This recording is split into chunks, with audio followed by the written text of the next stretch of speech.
رب العالمين والصلاة والسلام على سيد المرسلين وعليه وعلى آله وصحبه أجمعين أما بعد فأعوذ بالله من الشيطان الرجيم بسم الله الرحمن الرحيم لقد كان لكم في رسول الله أسوة حسنة صدق الله العظيم۔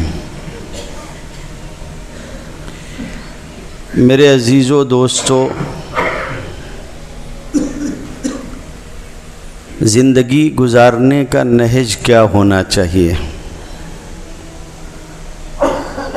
یہ جو بات ہے کہ میرے اور آپ کی زندگی اس کا نہج اور طریقہ کیا ہوگا، اس کا بہت سیدھا سادہ صاف ستھرا ایک جواب قرآن مجید دیتا ہے اور ایک جواب جناب نبی کریم صلی اللہ علیہ وسلم دیتے ہیں۔ کیا قرآن مجید کا جواب کچھ اور ہوگا اور رسول اللہ صلی اللہ علیہ وسلم کا جواب کچھ اور ہوگا؟ سوال ہی نہیں اٹھتا۔ جہاں جھوٹ ہوتا ہے، فریب ہوتا ہے، دھوکہ ہوتا ہے، وہاں جواب الگ الگ ہو سکتے ہیں۔ جہاں حق ہوگا وہاں جواب الگ الگ نہیں ہوگا۔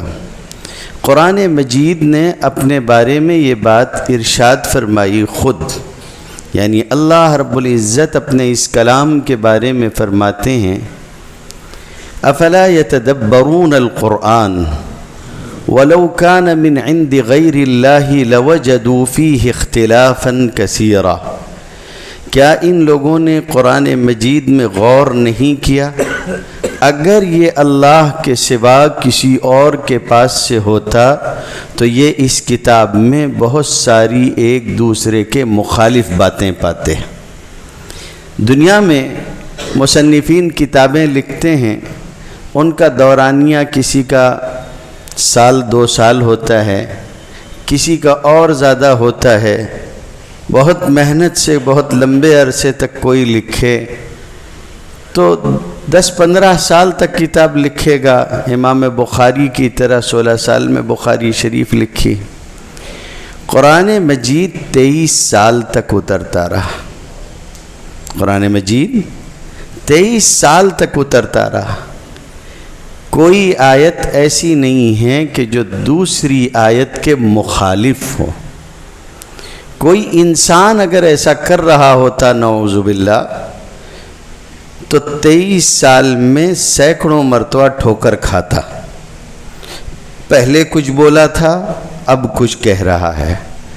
تو اس سے یہ ہوتا کہ قرآن مجید اگر کسی انسان کی طرف سے ہوتا تو جگہ جگہ اس میں مخالف باتیں ہوتی، لیکن ایسا ہے نہیں، اور یہ دلیل ہے کہ قرآن مجید اللہ رب العزت کی کتاب ہے۔ پھر نبی کریم صلی اللہ علیہ وسلم کے فرامین وہ قرآن مجید کی تفسیر ہیں، قرآن مجید کی تشریح ہیں۔ ظاہر سی بات ہے کہ کوئی بھی تشریح کرنے والا اپنی طرف سے کچھ نہیں لکھ سکتا جب وہ کسی کتاب کی تشریح کر رہا ہو۔ بات صحیح ہے؟ اور قرآن مجید نے تو خود بھی کہہ دیا کہ وَمَا يَنْطِقُ عَنِ الْهَوَىٰ إِنْ هُوَ إِلَّا وَحْيٌ يُوحَىٰ، کہ یہ نبی صلی اللہ علیہ وسلم یہ اپنی مرضی سے کچھ نہیں کہتے، جو کہتے ہیں وہ اللہ کی طرف سے کہا گیا ہوتا ہے، وہ وحی ہوتی ہے اللہ کی طرف سے۔ اسی لیے کسی فارسی شاعر نے کہا ہے گفتئی و گفتِ اللہ بود گرچہ از حلقوم عبداللہ بود۔ اس کا کہنا خدا کا کہنا ہے، اگرچہ کہ آواز عبداللہ یعنی اللہ کے بندے کے حلق سے نکل رہی ہے. کہہ تو محمد الرسول اللہ صلی اللہ علیہ وسلم ہے، لیکن یہ فرمان کس کا ہے؟ اللہ کا. اسی لیے ہمارے علماء نے وحی کی دو قسمیں بیان کی، وحی متلو اور وحی غیر متلو. وہ وحی جس کی تلاوت کی جاتی ہے اور وہ وحی جس کی تلاوت نہیں کی جاتی ہے. جس کی تلاوت کی جاتی ہے وہ قرآن مجید ہے، یہ بھی وحی ہے، اور جس کی تلاوت نہیں کی جاتی ہے وہ بھی وحی ہے مگر تلاوت نہیں ہے. وہ نبی کریم صلی اللہ علیہ وسلم کی احادیث آپ کے فرامین ہیں. کامیابی اتنے پر بتائی گئی کہ من یطع اللہ ورسولہ فقد فاز فوزا عظیما. یہ طے کرنے کی چیز ہے کہ کامیابی کہتے کس کو ہیں. کامیابی کہتے کس کو ہیں؟ ہر ایک کی کامیابی الگ الگ ہوتی ہے، ہر ایک کا تصور کامیاب ہونے کا الگ ہوتا ہے. طالب علم کی کامیابی کا تصور الگ ہوتا ہے، تاجر کی کامیابی کا تصور الگ ہوتا ہے. قرآن مجید کس کامیابی کی بات کرتا ہے یہ سمجھنا چاہیے، اور وہی میری اور آپ کی زندگی کو اصل رخ دیتا ہے. وہی تصور وہ کیا چیز ہے؟ قرآن مجید دوسری جگہ خود بیان کرتا ہے، القرآن یفسر بعضہ بعضا. قرآن اپنی تفسیر بسا اوقات خود کرتا ہے، اپنی تفسیر خود کرتا ہے. آپ کہتے ہیں اہدنا الصراط المستقیم، اللہ ہم کو سیدھے راستے پہ چلائیے. تو یہ سیدھا راستہ کون متعین کرے گا؟ میں کروں گا؟ مجھے یہ حق کس نے دیا؟ یا تو یہ راستہ قرآن مجید خود متعین کرے گا، یا قرآن مجید جس پر اترا ہے وہ متعین کرے گا، یا وہ لوگ کہیں گے جو مخاطب تھے قرآن مجید کے اولین یعنی صحابہ کرام رضوان اللہ تعالی علیہم اجمعین کہ ہمارے سامنے اترا اور ہم نے اس کا یہ مطلب حضور کی زندگی میں سمجھا. بات سمجھ میں آئی؟ قرآن مجید نے اس کو خود بیان کیا، یہ خود قرآن مجید نے بیان کیا. ہم کہتے ہیں کہ صراط الذین انعمت علیہم، ان لوگوں کا راستہ چلائیے جن پر آپ کا، بھی روز پڑھتے ہیں تو کچھ تو یاد ہوگا، جن پر آپ کا انعام ہوا. میرے ساتھ بولیں گے تو اچھا لگے گا تو ٹھیک ہے، میں دوسرے رخ پر تو نہیں جانا چاہتا. تو خیر، اب جب آپ بول رہے ہیں کہ انعمت علیہم، ان لوگوں کا راستہ جن پر آپ کا انعام ہوا، قرآن مجید کہتا ہے اولئک الذین انعم اللہ علیہم من النبیین والصدیقین والشہداء والصالحین وحسن اولئک رفیقا. جن پر اللہ کا انعام ہوا وہ یہ لوگ ہیں، النبیین والصدیقین والشہداء والصالحین، یہ ہیں. تو قرآن نے خود متعین کر دیا کہ انعام والے لوگ کون ہیں.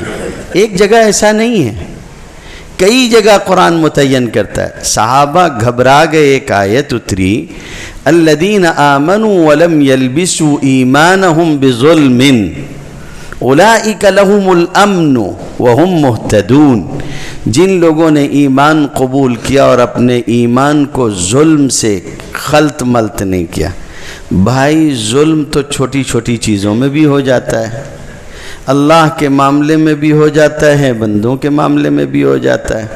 صحابہ نے جیسے ہی یہ سنا کہ جنہوں نے ایمان قبول کیا ہے مگر اپنے ایمان کو ظلم سے ملایا نہیں ہے، وہ لوگ قیامت کے دن امن والے ہوں گے۔ تو گھبرا گئے کہ کون ایسا ہوگا کہ جس کے ایمان میں کبھی ذرہ برابر ظلم نہ آیا ہو۔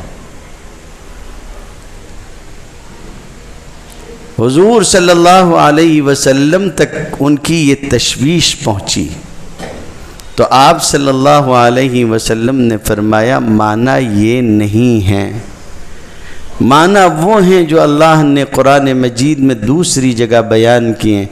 تم اس ظلم سے ہر ظلم کو مراد لے رہے ہو، جبکہ وہاں پہلے ایمان ہے پھر ظلم ہے۔ اس کا مطلب یہ ہے کہ یہ والا ایمان کی ضد ظلم ہے، ایمان کے برخلاف استعمال ہوا ہے، تو ایمان کے مقابلے میں جو ظلم ہوتا ہے یہ وہ والا ہے، یہ ہر ظلم نہیں ہے۔ اس لیے آیت پڑھی آپ صلی اللہ علیہ وسلم نے کہ یہاں جو ظلم مراد ہے وہ اللہ نے قرآن مجید میں دوسری جگہ بیان کیا، ان الشرک لظلم عظیم، شرک سب سے بڑا ظلم ہے۔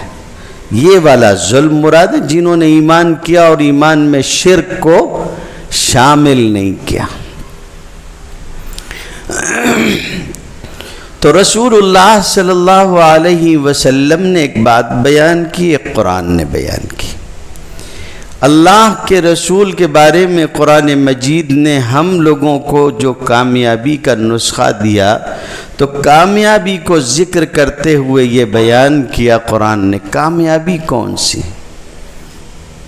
فَمَنْ زُحْزِحَ عَنِ النَّارِ وَأُدْخِلَ الْجَنَّةَ فَقَدْ فَازَ، جو جہنم کی آگ سے بچا لیا گیا اور جنت میں داخل کیا گیا، وہ اصلاً کامیاب ہے۔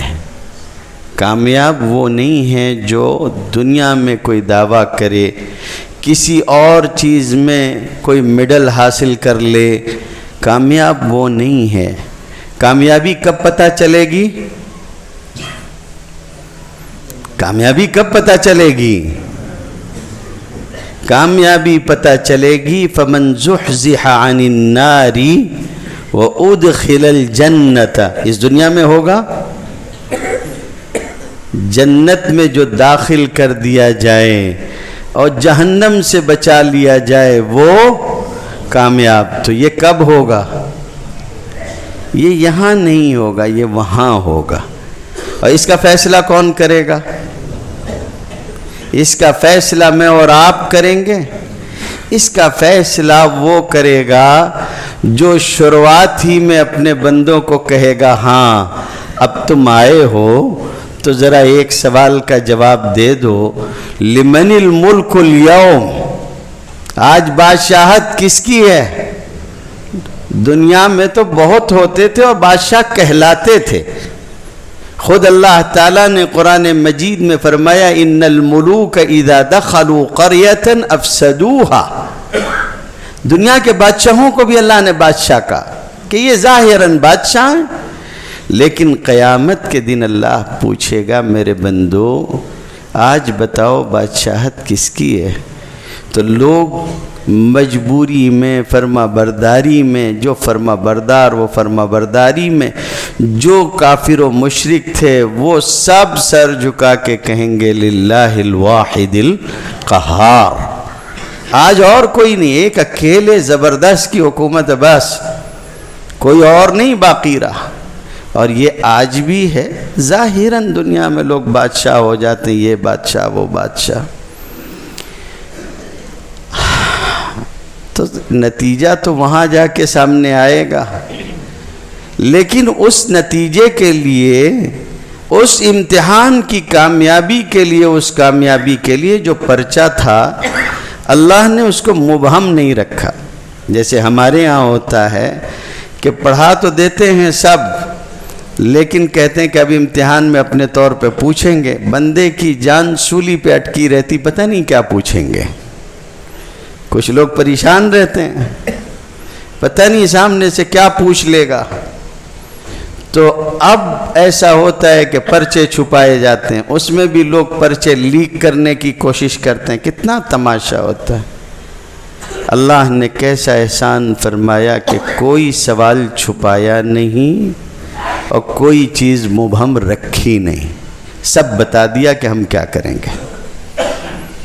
فرمایا تمہارے لیے نمونے کی چیز ہم نے دے دی ہے، اور وہ ہے ہمارے رسول کی زندگی صلی اللہ علیہ وسلم، جس کی زندگی رسول کی زندگی سے مشابہ ہوگی۔ یہ جملہ یاد رکھیے گا، ساری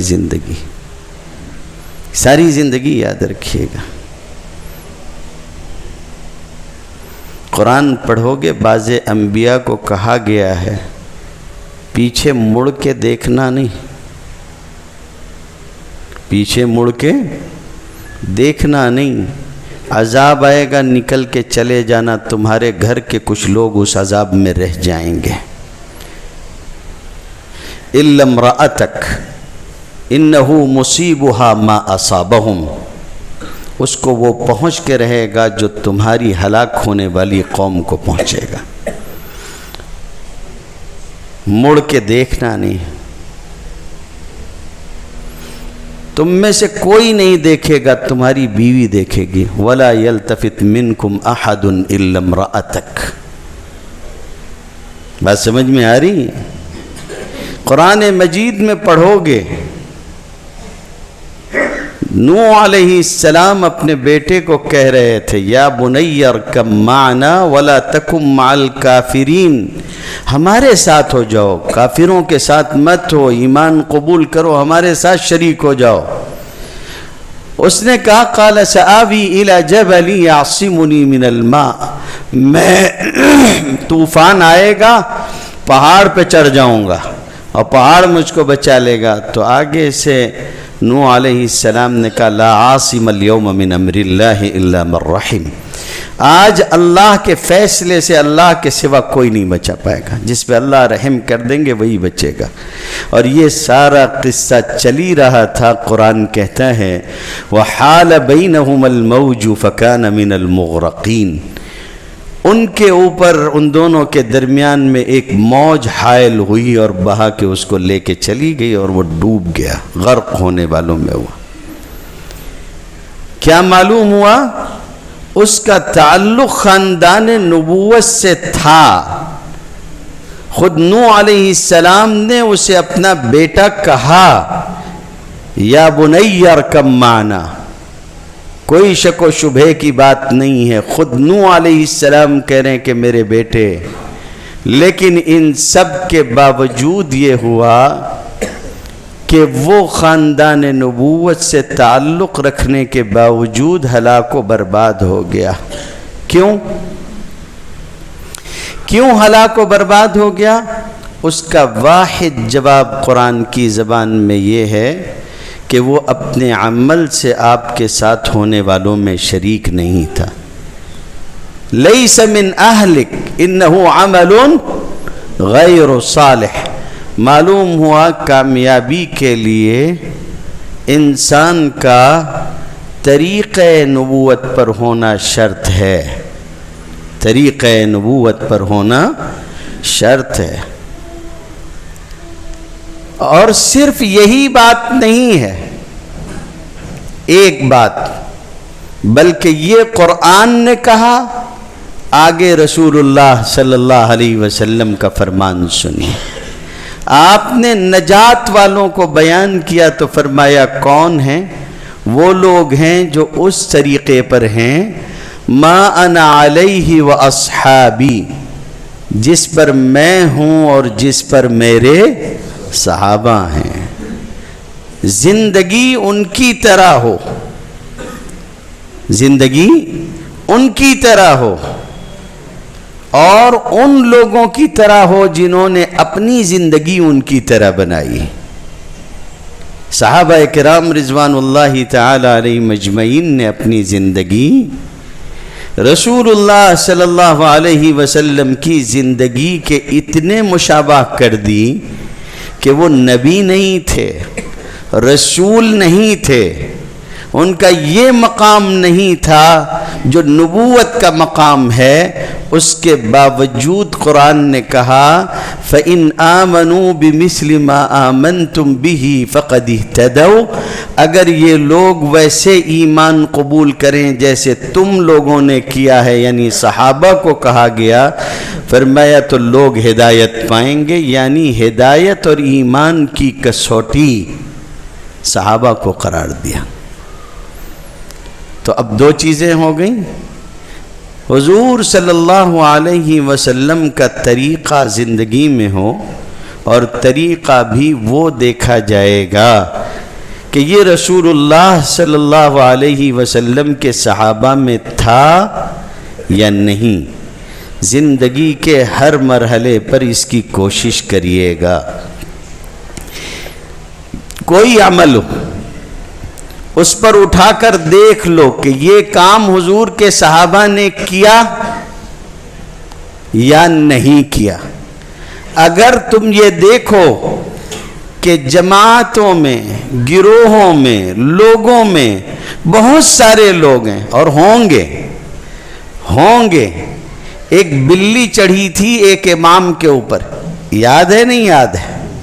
پچھلے رمضان میں چڑھی تھی، پتہ نہیں دھیرے دھیرے بول رہے ہیں بھائی، حقیقی بلی بول رہا ہوں، واقعی ایک بلی تھی، الجزائر کے امام کے اوپر چڑھی تھی، یاد ہوگا؟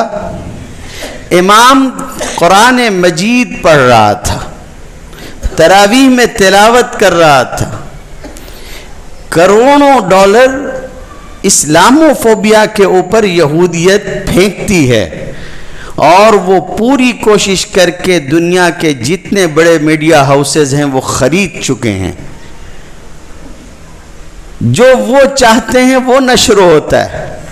اسی لیے بعض لوگ سوشل میڈیا کو مظلوموں کی آواز اس لیے قرار دیتے ہیں کہ ابھی تک ان کا تسلط نہیں ہوا تھا، اب دھیرے دھیرے وہ اس پر بھی تسلط کر رہے ہیں۔ ٹویٹر جو ہے وہ بلو چڑیا سے پہلے کتا ہو گیا تھا، پھر آج کل ایکس ہو گیا ہے۔ ظاہر سی بات ہے، ایلن مسک گئے تھے اور اسرائیل کا دورہ کر کے آئے ہیں وہ، اور بہت ساری باتیں تو بک رہے ہیں لوگ۔ لیکن وہ 1 منٹ سے کم کا ویڈیو، ایک بلی چڑھی، امام اپنی نماز میں مشغول ہے آرام سے، اور اس کے بعد اس نے امام کے چہرے کے اوپر ایک بوسہ دیا، آرام سے اتر کے چلی بھی گئی، اور امام نے کچھ کہا بھی نہیں۔ اب لوگ اس بحث میں آ گئے کہ کسی بڑے مذہب کا ماننے والا عبادت میں لیڈنگ رول ادا کر رہا ہو، وہ نماز خود پڑھا رہا ہے، اور ایسے میں کوئی جانور آئے وہ جھٹکتا نہیں ہے، اس کے ساتھ نرمی کا برتاؤ کرتا ہے، یہ کون سا ایسا مذہب ہے؟ یہاں تک کہ آپ کے لیے حیرت انگیز بات ہوگی کہ مجبور ہو کے اس کی پاپولرٹی دیکھ کے CNN کو بھی اس ویڈیو کو اپنے آفیشیل چینل سے نشر کرنا پڑا تھا، اتنی بڑی تعداد میں وہ دنیا میں نشر ہو رہی تھی۔ اور اس کے بعد لوگوں نے دیکھنا شروع کیا کون ہے کیا ہے، پھر لوگوں نے یہ دیکھنا شروع کیا کہ یہ کیا پڑھ رہا ہے، اس کے ترجمے ڈھونڈے گئے۔ آپ کو کیا لگتا ہے ایک بلی آئی، چڑھی، اتری، چلی گئی؟ جی، اس کائنات کے مالک نے جو سارے انتظام کے تحت کام کرتا ہے، اتفاقات اس کے ہاں کچھ نہیں ہوتے ہیں، اس نے ایک بلی بھیجی، چڑھی، اتری، چلی گئی، دنیا میں ویڈیو نشر ہو گیا، اور اس کے بعد یہ ہوا کہ پوری دنیا کے لگائے ہوئے وہ اسلاموفوبیا کے سرمایے ایک طرف، ایک بلی ایک طرف۔ اب دنیا ڈھونڈ رہی ہے، اور آیت کون سی پڑھ رہا تھا امام؟ ظاہر ہے آنے سے پہلے امام صاحب بلی سے مشورہ کر کے آئے تھے کہ جب میں 11ویں رکعت میں کھڑا ہوں گا اور ایسے موقع پہ رکوع کے قریب ہوں گا تو تم آنا، اس وقت میں فلانی آیت پڑھ رہا ہوں گا تو تم آنا، ایک بوسہ دینا، پھر چلے جانا۔ بلی نہ ہوئی، امام صاحب کی محبوبہ ہو گئی۔ جی، اس کائنات کے مالک نے جس کے حکم سے چیزیں سرتابی نہیں کرتی، اس نے بلی کو بھیجا، اور امام پڑھ رہا تھا قل فللہ الحجۃ البالغہ فلو شاء لہداکم اجمعین، کہہ دیجئے کہ حجت بالغہ تو اللہ کی ہے، اور اللہ چاہتا تو تم سب کو ہدایت دے دیتا، سب کے سب کو، لیکن اللہ کی مرضی یہ ہے کہ لَأَمْلَأَنَّ جَهَنَّمَ مِنَ الْجِنَّةِ وَالنَّاسِ اجمعین، جہنم بنی ہے تو بھرے گی بھی نا میرے بھائی، کہ خالی رہے گی، تو کچھ لوگ وہ بھی ہوں گے جو ادھر جائیں گے۔ اللہ سب کو ہدایت نہیں دیتا، سمجھ میں آ رہی ہے؟ پہلی ہدایت سب کو ملتی ہے خیر و شر کی، پھر پہلی ہدایت کو جو قبول کر لیں ان کو دوسری بھی ملتی ہے، لیکن جو پہلی والی ہدایت پہ اندھے بننے لگتے ہیں ان کے لیے آگے مہر لگا دی جاتی ہے۔ قرآن مجید میں فرمایا وَأَمَّا سَمُودُ فَهَدَيْنَاهُمْ، سمود کو بھی ہم نے ہدایت کی تھی، وہ جو سب کو کی جاتی ہے، وَنَفْسٍ وَمَا سَوَّاهَا فَأَلْهَمَهَا فُجُورَهَا وَتَقْوَاهَا وَهَدَيْنَاهُ النَّجْدَيْنِ إِنَّا هَدَيْنَاهُ السَّبِيلَ إِمَّا شَاكِرًا وَإِمَّا كَفُورًا، مگر انہوں نے اس ہدایت کے نتیجے میں اندھا رہنا گوارا کیا۔ ختم ہو گئی بات۔ تو جب تم دیکھو کہ بہت سارے لوگ ہیں، پھر یہ دیکھو کہ ان لوگوں میں سے کون، یہ دیکھنا چاہو کہ کون وہ ہے جو آخرت کے پرچے میں پاس ہوگا، تو ظاہر ہے اس کے لیے آپ کو مرنا پڑے گا، جنت جہنم کا انتظار کرنا پڑے گا۔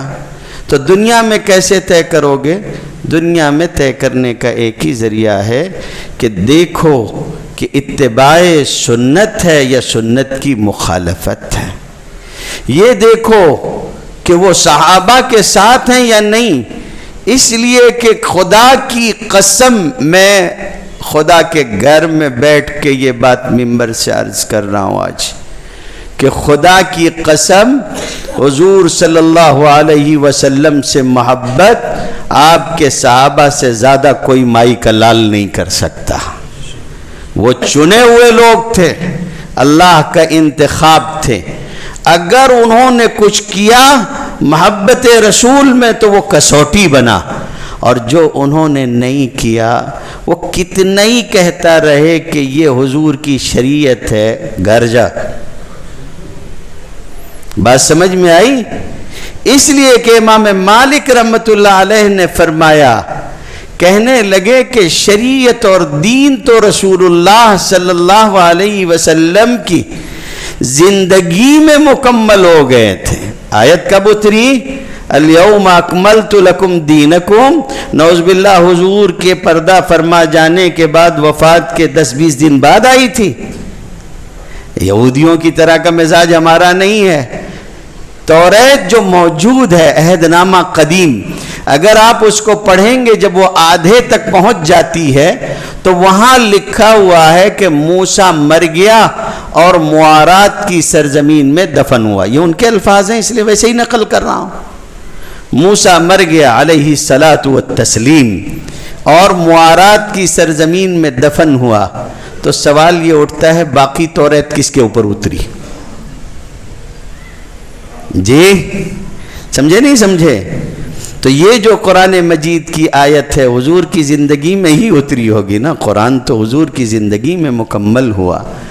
جب فرمایا الیوم اکملت لکم دینکم، ہم نے تمہارا دین مکمل کر دیا، تو 16 آنا سمجھتے ہیں نا جی؟ 1 روپے میں کتنے آنے ہوتے تھے؟ 16 آنا، 2 اٹھنی ہوتی تھی نا، تو 8 16 ہو کے 1 روپیہ ہوتا تھا، سمجھے نہیں سمجھے؟ 4 آنے ہوتے تھے۔ اس لیے جب کوئی بات 100% صحیح ہوتی ہے تو کہتے ہیں آپ کی بات 16 آنا صحیح ہے۔ سمجھ میں آ رہی ہے؟ تو سوال یہ ہے کہ اللہ نے جب دین مکمل کیا تھا تو 16 آنا مکمل کیا تھا یا 15 آنا مکمل کیا تھا؟ 16 آنا مکمل کیا تھا، تو 1 آنا 2 آنا لے کے جو باہر سے گھسیڑنے کی کوشش کرے گا وہ نہیں ہو سکتا۔ امام مالک نے کہا فما لم یکن یومئذ دینا، جو چیز اس دن دین نہیں بن پائی تھی اس آیت کے اترنے تک، وہ آج بھی دین نہیں بنائی جا سکتی، وہ آج بھی دین نہیں بنائی جا سکتی۔ تو دیکھنا کیا ہوگا؟ زندگی کس کی سنت پر ہے اور صحابہ کے طریقے پہ ہے. ایک سوال سیکھ لو. کوئی آ کے کہے یہ کرنا ہے, پوچھو صحابہ نے کیا ہے؟ صحابہ نے کیا ہے؟ سامنے والا بولے نہیں وہ مگر ایسا, اس کو بولا گھر جا. سمجھے نہیں سمجھے؟ یہ میں آپ کو بہت بڑا اصول سکھا رہا ہوں عام سے گفتگو میں, دھیرے دھیرے سمجھ گئے؟ اصل کرنے کی چیز یہ. آخری بات عرض کرتا ہوں, تھوڑا سا وقت آج دے دو, پھر اللہ بہتر فرمائے گا. تھوڑا سا وقت دے دو. ایک بات جو آخری عرض کرنی ہے وہ یہ ہے, یہ سارا تعلق مبنی ہوگا حضور سے محبت پر. کس پر مبنی ہوگا؟ حضور سے محبت پر. حضور سے محبت پر مبنی ہوگا. محبت کون سی؟ یہیں تو مسئلہ خراب ہو جاتا ہے. یہیں تو مسئلہ خراب ہو جاتا ہے. بھی ہر محبت محبت کہلائے گی.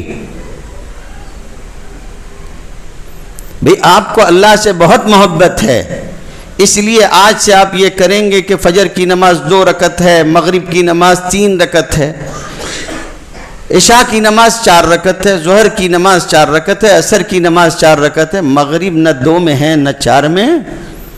تو مجھ کو اللہ سے بہت محبت ہے, اس لیے میں کم تو نہیں کر سکتا ہوں جو اللہ نے دیا ہے, ایک بڑھا کے پڑھنا شروع کر دوں آج سے محبت میں اللہ کی, اس میں 4 کر دوں. تو یہ والی محبت چلے گی بالکل؟ ہاں میرے بھائی, سمجھے آپ؟ محبت وہ ہوگی جو مطلوب ہے. کون سی ہوگی؟ جو مطلوب ہے.